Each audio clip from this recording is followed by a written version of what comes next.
about life, how life might have originated. Right. Because any sort of theory that a chemist might come up with could not possibly be that improbable.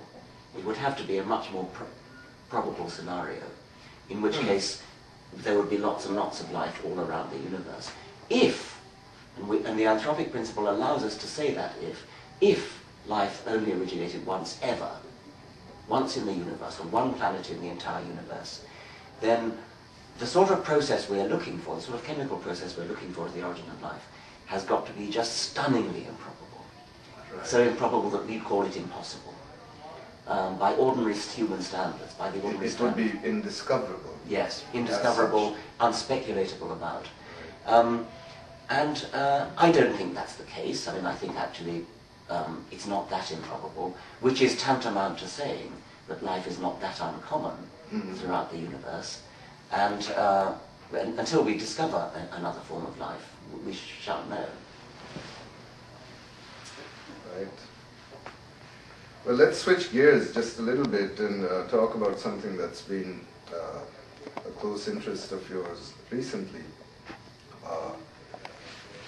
Humans have known systematic weaknesses in their intellectual apparatus. For example, most people are intuitively very bad about reasoning about probability. Yes. This can be shown by many Yes. problems like the Monty Hall problem or this or that given to people on the street who are not mathematically trained. People invariably, almost invariably, come up with the wrong answer intuitively. I think part of it might be that we are pattern-seeking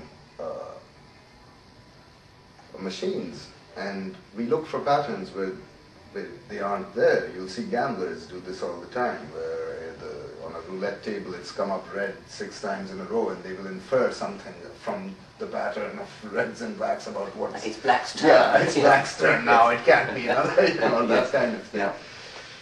And so, do you think that religious memes exploit these kinds of systematic weaknesses in the human brain, its ability to, or inability to see things as they are, that are systematic? That is fascinating.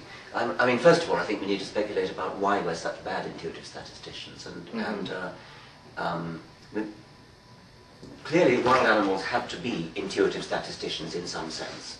And they have to make statistical judgments about the likelihood that they'll find food in that patch of ground or food in that patch of ground.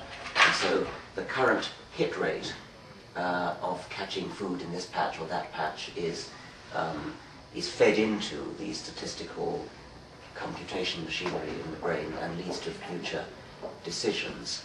Now, you would expect from that an ideally designed animal would be a relatively good statistician, except that there could be an asymmetry in the dangers of error.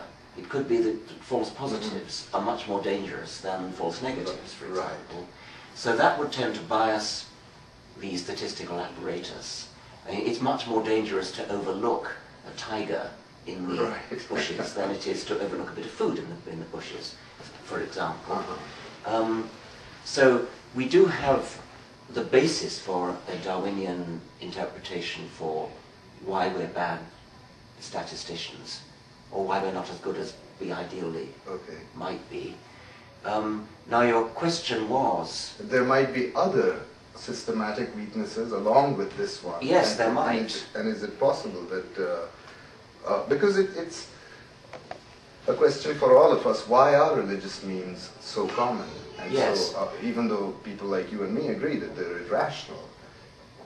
I hadn't really thought about the possibility that they could be exploiting weaknesses in the statistical apparatus. I think it's extremely Have you interesting. seen or heard of the work of people like Paul Bloom, the psychologist Yes. at Yale? Yes, I have. Or Pascal Boyer, Yes, I the have. anthropologist. Yes. Paul Bloom, for example, did a fascinating experiment, I wonder if you've heard of it, with children, showing that one of the things that children learn to distinguish very early on is animate and inanimate objects, Yes. because they need to predict the movements of an animate object is a very different mechanism in the mind than to predict the motions of physical objects.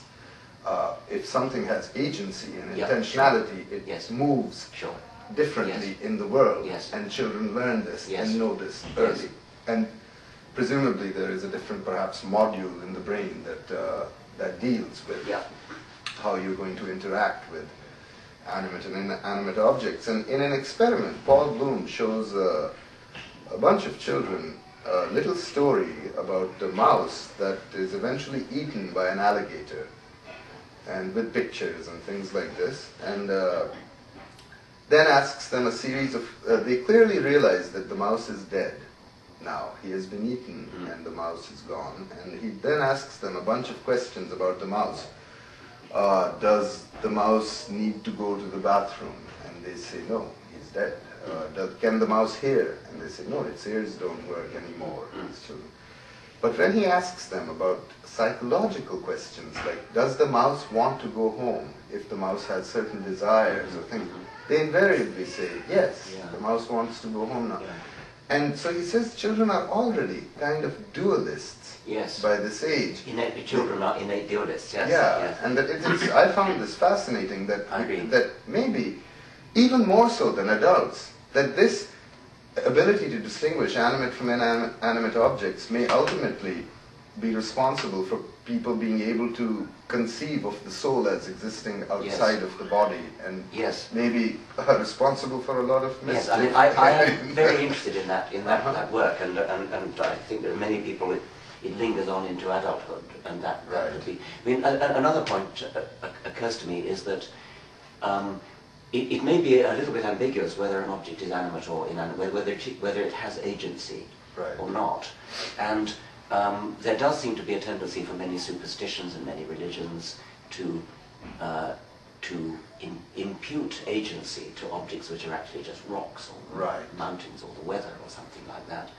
And maybe the same asymmetry we were talking about earlier, where I said that there's an asymmetry about the judging whether there's a tiger in the bushes or judging whether there's food in the bushes. There's a similar asymmetry to judging whether an object is an agent or just a lump of rock, because it's much more dangerous to get it wrong. If you think the object is not an agent, and it is, that can be extremely dangerous. Whereas if you assume the other way around, that it isn't an agent, so that it is an agent and it's not, that's okay. I mean, you haven't lost your life.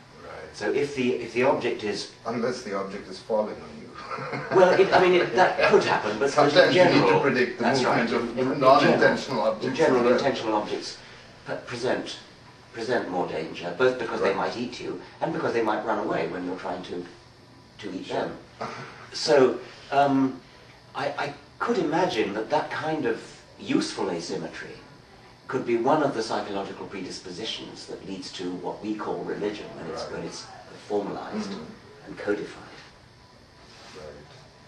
I think this kind of work is really important to try to understand the ubiquity of religious means.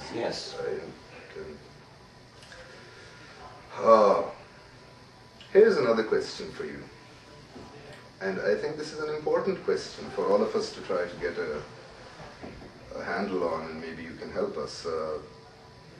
Are you optimistic or pessimistic about our ability to control the damage we are doing to the environment in the world?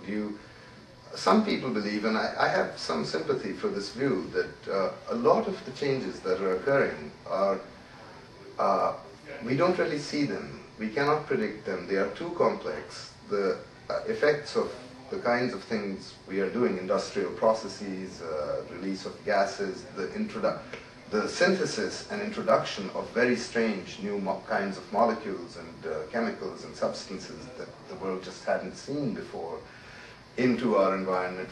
There are many, many things that are unexplained. For example, the allergy rates have been going up tremendously in the last 100 years, and no one really knows why or what. One can speculate.